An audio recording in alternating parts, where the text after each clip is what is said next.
Hey everyone, I'm going to show you a few tips that you can do to try to improve your functional grip strength and wrist stability.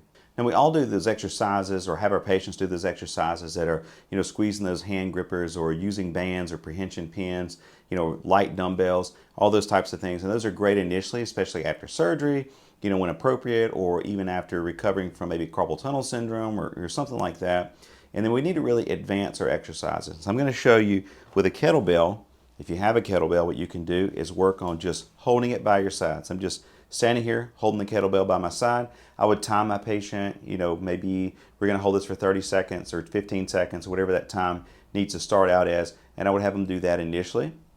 And then I would work on trying to hold it out in front and eventually trying to progress my way up and holding that in this position. Then we can advance that and we can go to our front rack position and I can have the patient hold it in this position. We could go through repetitions of exercises, but right now I just want to focus on keeping everything nice and aligned and just stabilizing the wrist with a good grip.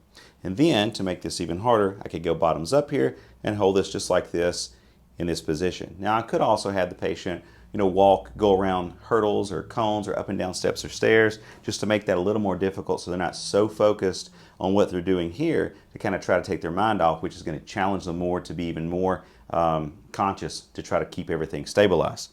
If you don't have a kettlebell, you can use a dumbbell. So you're just going to take the dumbbell. You're going to start first just by taking a heavier dumbbell. Now I only have a 5-pound dumbbell here, but just a heavier dumbbell holding it by the side. And then you're just going to go right out in front. If you want to change the grasp up, and you can hold on to it like this, you can do it that way. And eventually you're going to go towards, kind of a bottoms up type position as well. And just work on statically holding that, carrying that, walking with that. I might time the patient. So we're going to sit here and have a conversation, for 60 seconds or 30 seconds. While they're stabilizing, with this side, I may have them do something with the other arm, some type of exercise or activity with the other arm, just to try to make things a little more challenging. But again, that's just a way that you can progress your patient because really they need to be doing more at some point than just those really simple initial early on type exercises, especially if they're going to go to a strenuous job or strenuous leisure activities. You want to be able to provide that load and stimulus to the muscles. Thanks so much for watching.